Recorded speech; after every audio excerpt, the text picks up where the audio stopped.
Hi, my name is Steve Blyle, and I'm a welder.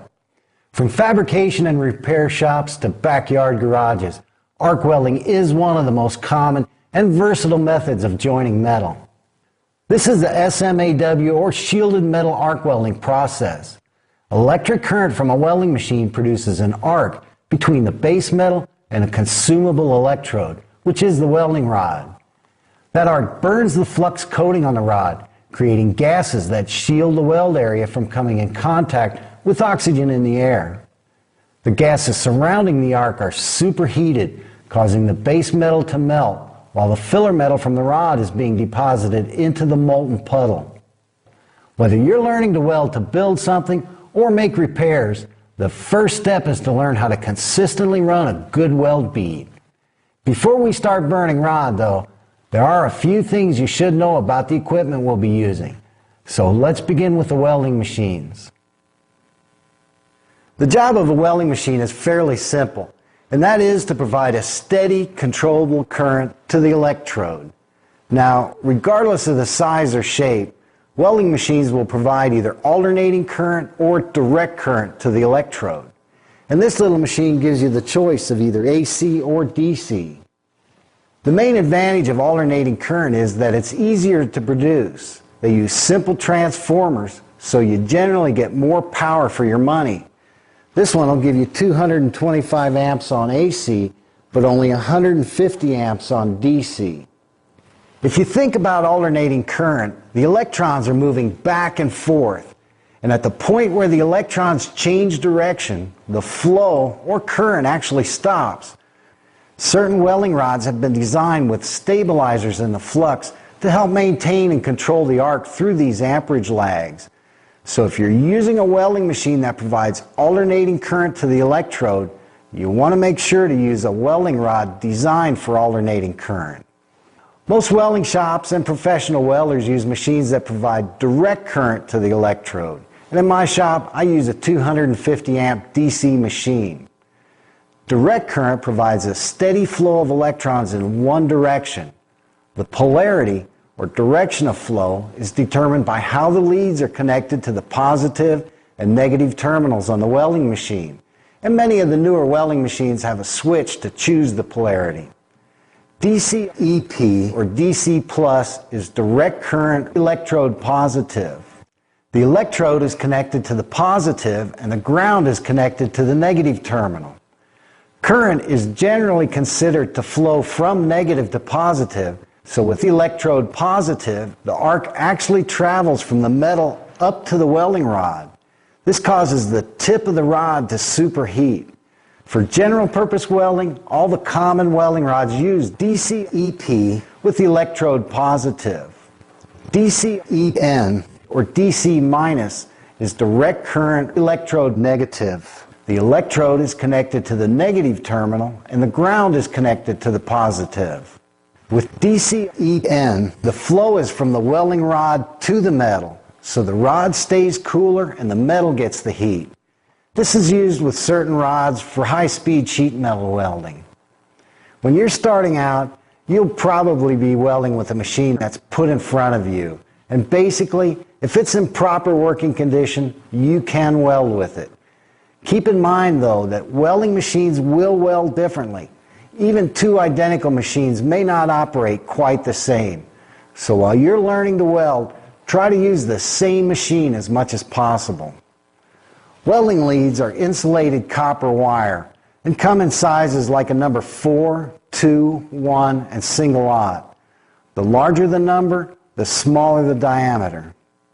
The size welding lead you need to use depends on. Welding supply stores have charts to determine the size lead you need to use. On the end of the main lead, I use a quick connect with about 15 feet of number 4 lead and the electrode holder. This is called a whip. The smaller lead is a little more flexible and easier to deal with. This is a 200 amp electrode holder. Larger ones like 250 or 300 amp are available if you're mainly using big rods with high amperage settings. But for general use, the 200 amp is more comfortable. And I usually call this the Stinger. Another type of electrode holder is available where you stick the rod in and twist the handle. If you need the rod at a different angle, you can just bend it. You also need a ground clamp. And I use a quick connect here too, in case I need to add more lead. Now, the light from arc welding is extremely bright. You need filter lenses both to be able to see the molten weld puddle and to protect your eyes from getting burned. These are typically available from a number 8 to a number 14. The lower the number, the lighter the lens. From what I can tell, some people are more sensitive to this light than others. A number 8 filter lens is way too light. Industry recommends a number 10, and I use a number 9. The lens has to be dark enough to protect your eyes, but light enough so you can clearly see the weld puddle. If you're welding with big rods using high amperage, you may want a shade darker lens than normal. And if this filter lens gets chipped or cracked, replace it. To protect the filter lens from sparks or getting scratched, I use clear plastic lenses in front and in back. There's a gasket that goes in first to seal the lenses, and everything's held in place with a clip. After you install the lenses, hold the hood up to a light and check for leaks around the edges. When you start welding, check it again. If any light from the arc is leaking around the edges of the lenses, it'll burn your eyes for sure. Also, replace the clear lenses when they get dirty or scratched. Having a clean lens makes a big difference in allowing you to clearly see the weld puddle. Okay, the last thing we need are welding rods. So let's take a look at some of the common ones. Some of the more common welding rods for carbon steel are E6010, 6011, 6013, and 7018. And the numbers are written right on the rods. These numbers actually mean something, so let's take a look at E6010. The E designates an arc welding electrode. The first two numbers, in this case 60, indicate that the filler metal has a tensile strength of 60,000 pounds per square inch.